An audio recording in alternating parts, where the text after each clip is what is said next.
Welcome to the Point. In Lansing, even as the legislature seems poised to adjourn early in order to allow some legislation to go into effect earlier than it would otherwise, there's still a move to pass some sweeping legislative changes that would impact everyone in the state. Governor Whitmer called for, and the legislature was already working on, energy legislation that would be clean, renewable, and reliable. But is all of that possible, and at what cost? Those are the questions that lawmakers are still trying to answer. One of the members at the heart of the discussion is Democratic Senator Sean McCann from Kalamazoo. He's the chairman of the Senate Energy and Environment Committee, and as such, he's helping shape energy policy that could bring changes for Michiganders. Senator, let's talk a little bit about some of what you and your committee are trying to accomplish as we head towards the end of this session. And it's about an issue that is likely to impact the state for years, if not decades to come. And it's about changing the way we look at production of energy and maybe even consumption of. We can get to that part later. But before I start to characterize what some of these bills look like, tell me in your mind what you're trying to accomplish as you look at energy for the future of the state. Mm-hmm. Yeah, so I start out with the fact that we're trying to move Michigan off of carbon-based fuels as quickly as we can. We're trying to reduce carbon dioxide in the atmosphere, trying to slow down the climate change that's happening and all of the devastating effects that it's having. So there's a line of priorities that are energy related. And as you know, we've taken on some of the biggest ones first, which is not to say that we're not going to take on more, but we're really trying to get Michigan to set a new clean energy standard that moves us and our publicly held and regulated utilities as fast as possible into renewable energy usage, and while keeping prices affordable and making sure that we have reliable delivery of power. Now, reliability and a clean energy standard aren't necessarily connected because there's grid investments that need to happen. There's the changing weather and storms that's causing outages. There's technology coming online to better isolate outages and get people turned on more quickly. But the clean energy standard bill that we're working on, along with the energy efficiency bill, that's the second part of the package, and then a third piece, which is to give that regulatory body, the Michigan Public Service Commission, sort of a broader set of perspective when they do rate cases regarding the publicly held utilities that they regulate, are sort of the first in line here. So the thing we're trying to get to is goalposts or goals that are solid and firm to say we must hit these clean energy goals along the way and then ultimately by a year certain.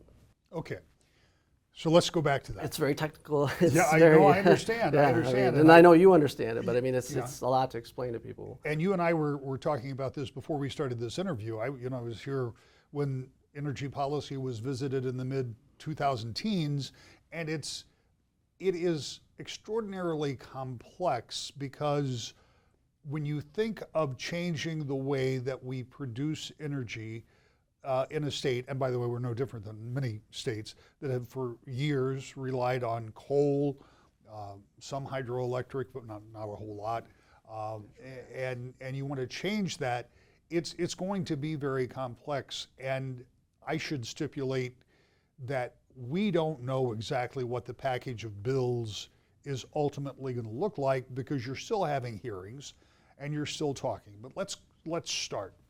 So elimination of coal, I assume, is one of those goals, and it is, in the state of Michigan, relatively well on the way, if not almost there, right? It is, yep. I mean, utilities, we're hoping that this continues to be a partnership with the major utilities that are regulated under the Michigan Public Service Commission, so that they want to, I think, phase out coal as quickly as we do. Again, we want to have some sort of benchmarks and future goals to make sure we get there, but they're as cooperative and intent on doing that as we are. Natural gas gets a little trickier in terms of how you can decrease the use of it and ultimately phase it out.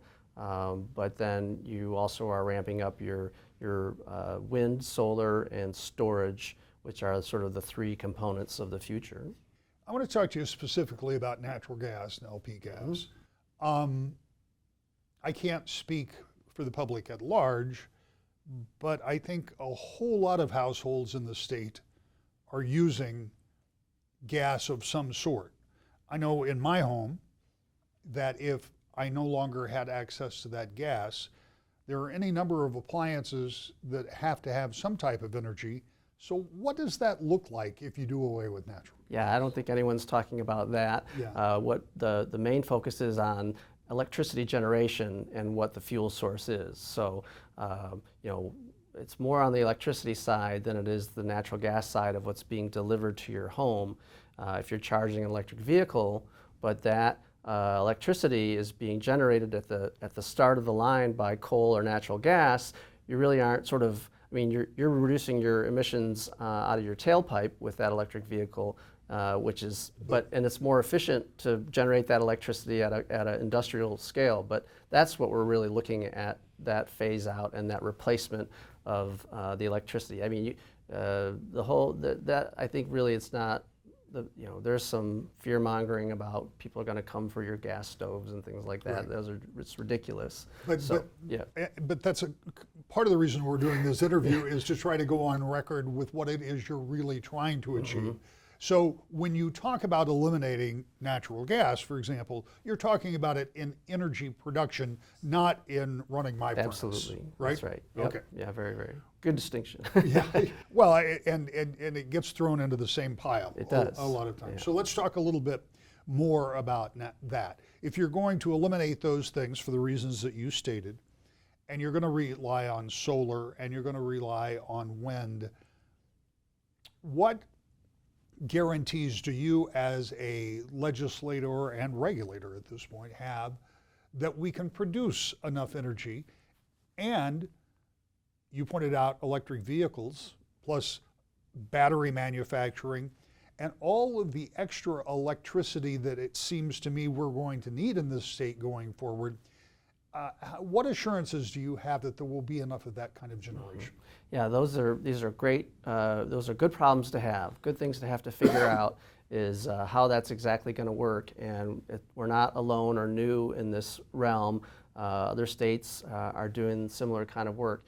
And obviously, the refrain is typically, what do you do when the sun doesn't shine or when the wind isn't blowing? Well, storage is becoming a bigger and bigger piece of this. But that's part of this whole process and interplay of the policy conversation, as you referenced from the last time, is making sure that the lights aren't going to go out, which they're not, and that it's not unaffordable to make this transition. So that's unfortunately the nature of the conversation that's taking place right now between all of the stakeholders that are involved in the process. And maybe by the time this airs, we'll have new drafts to look at that work to achieve exactly that. We can get to renewable energy use more and more and more over the decades. We can reduce use of fossil fuels and carbon-producing fuels more and more. But there's going to be a balance where you can't phase it out entirely because you're not. I mean, in this time frame, until you are able to make sure you've got enough backfill storage or that you've got other sources of energy that can backfill those gaps, basically. And that's really where the rubber meets the road, is making sure that we have those gaps covered. This is, as I pointed out at the beginning, this is legislation that will have decades worth of impact. The governor, in her What's Next speech, endorsed this idea largely without giving a lot of detail, understanding as she does as a former legislator that there's a lot of moving pieces that'll have to be dealt with. Just this week, the Michigan Chamber, Detroit Chamber, Grand Rapids Chamber, and some manufacturing groups said, wait a minute, can we talk about this a little bit, think about this a little bit? Is this something that necessarily needs to be done by the end of this session, for example? I mean, you could apply that question to kind of almost any Sure, yeah. priority or thing. I think it's important that we try to get this done sooner rather than later. No one quite knows what the shape of the legislature might be come November, or where we're going to be in terms of trying to get that immediate effect process for the presidential primary. Again, getting into the weeds a little bit, but yeah, I hope, and I mean, we have other work to do. We have other bills to take up. We have other priorities to move, and so we want to get this done. You want to get it done, and I assume that you want to get it done right. Do you have enough input, do you think? Have you heard from all of the stakeholders and all of the people who are going to have to implement this? Are you confident that you're at that point that you've got all of the information you need? This is not something where affected parties sit back and watch the process. So everyone has been engaged in this, and part of the reason for the complexity is because there are so many different actors and stakeholders and moving parts and pieces. But I feel like there's been really ample opportunity both behind the scenes and through the committee process to hear from everyone. And I think we want to make sure that we do that before we get to votes on bills. I had a 3-hour, 40-minute committee meeting a couple weeks ago where we tried to make sure that we got many voices heard from. So there's still some more to go. There's still some more work to do, but I think that's we're not going to be having the process that's people can't see what's happening and what's going on. One of the wild cards when it comes to legislation like the energy plan being considered is just how long the legislature will remain in session. There are a number of bills that Democrats pass with little or no Republican support. In the Senate, at least some Republicans need to vote in favor of immediate effect, or those bills cannot be implemented until 90 days after session ends. In the case of one bill, the one that would move up Michigan's presidential primary to late February, it would become meaningless for 2024 if it didn't take effect until after the date planned for that primary. In order to make sure it is in play for the next election cycle, it's widely expected that the House and Senate will adjourn early, probably the second week of November, to let that legislation go into place in time. When we come back, one Republican tells us why he thinks Democrats are moving too fast and in the wrong direction on energy, and why he thinks the measures being considered are far from a slam dunk. That's next, To the Point. Welcome back to the Point. Kent County Republican Representative Brian Posthumus says energy policy has to be an all-of-the-above proposition, and questions where Democrats are trying to take the state and how it will impact customers and their finances.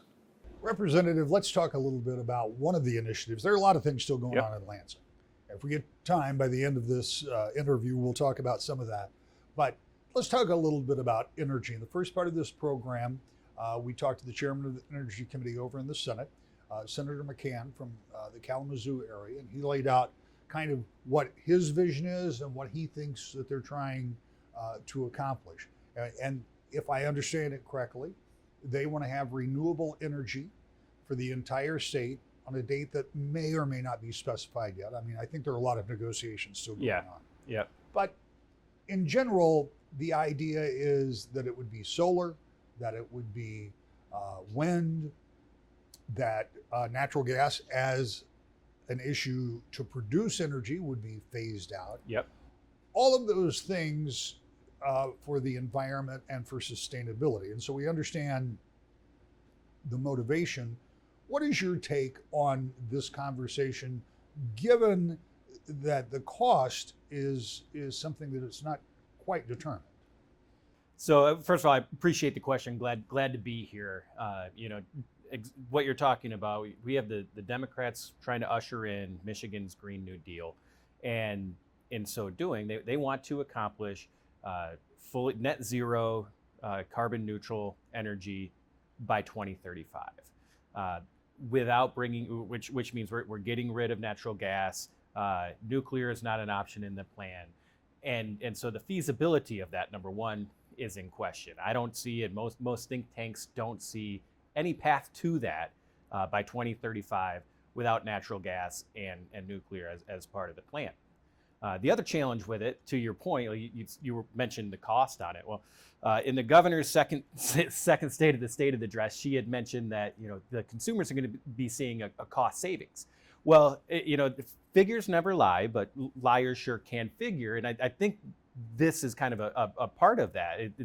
That because so the way it's set up now under this plan, consumers would have to, individual energy consumers would have to invest $70,000 up front to retrofit their homes, that type of thing. $70,000 up front. And retrofitting for solar panels and that Yep. type of, okay. Yep. All of like in order to apply, in order to get the credits that they need, it would cost all of the different changes that they would have to make would cost $70,000. And about 48 years from now, they would see a savings of about $100 a month. So that's the savings that they're talking about. Ultimately, what it's going to mean is the price on our bills are going to at least double. The utility companies believe that it's probably going to be substantially higher than that, but our figures say at least double, and that's what we're looking at. And I say this as a proponent of an all-above approach to energy. I say this as an individual that believes strongly that we should be excellent stewards of our land and of our environment. We just have to come up with a feasible way to do that.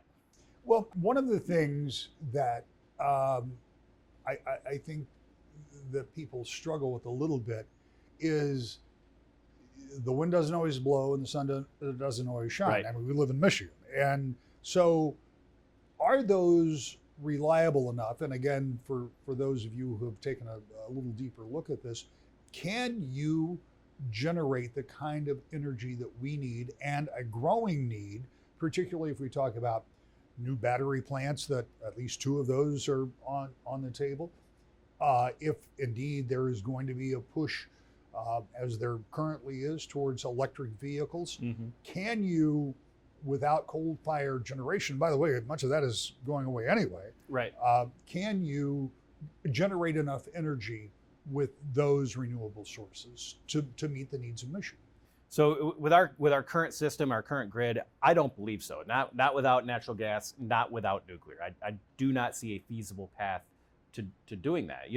When I'm in my district talking to constituents, when I'm around Michigan talking to residents and citizens of our state, they're looking for 2 things in our energy. They're looking for low cost and high reliability. Those are the 2 primary things.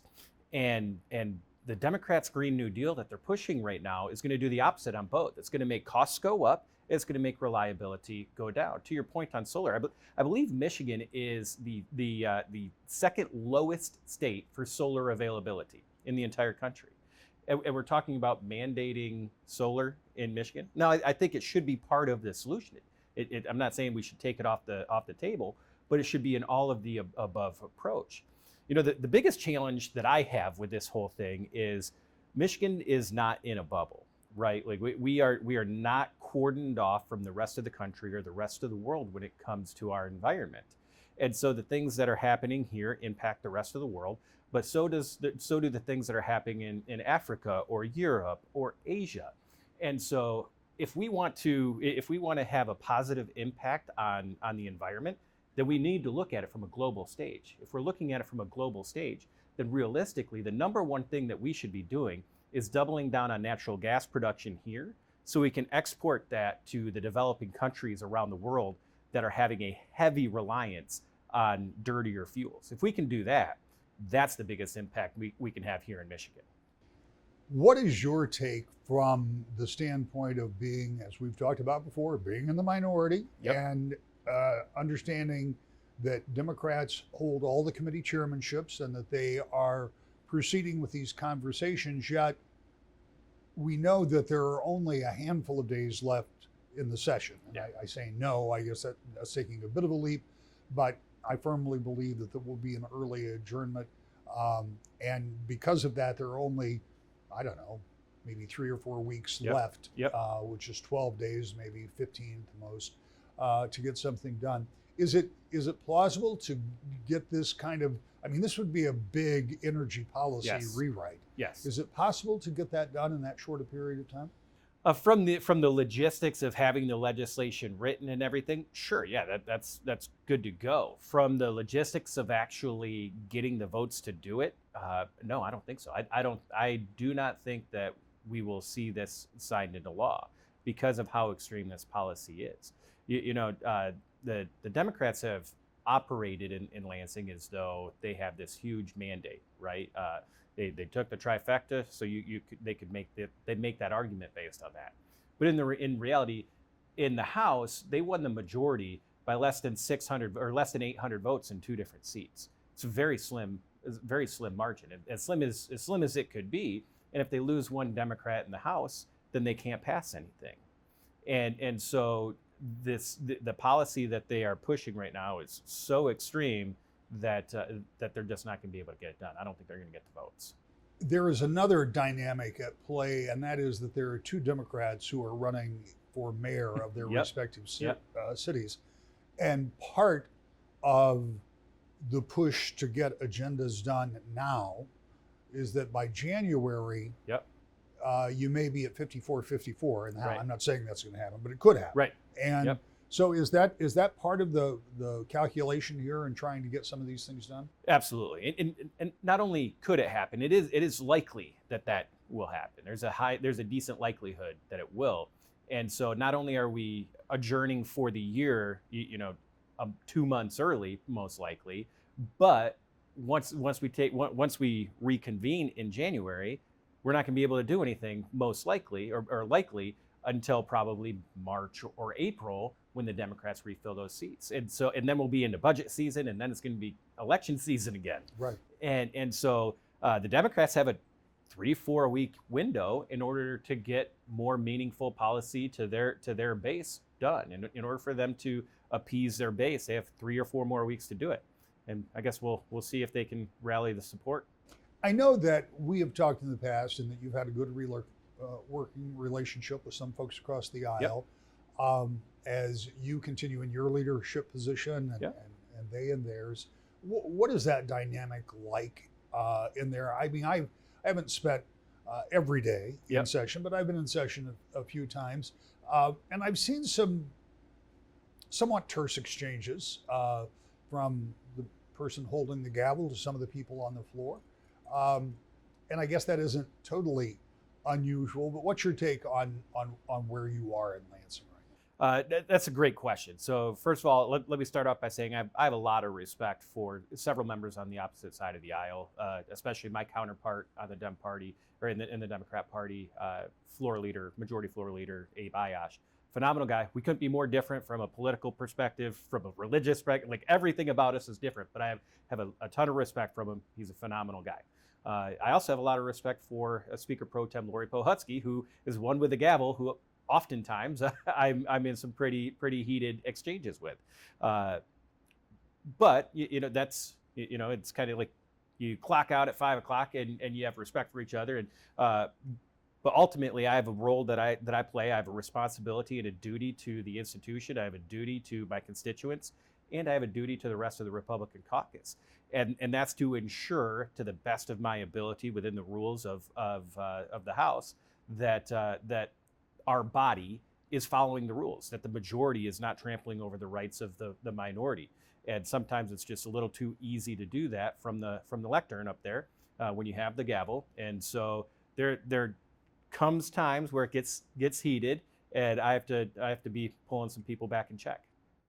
The Energy Committee will continue working on their plan for the state's energy policy, and we'll be watching for what, if any, final product is produced. In the meantime, join us here every week. To the Point.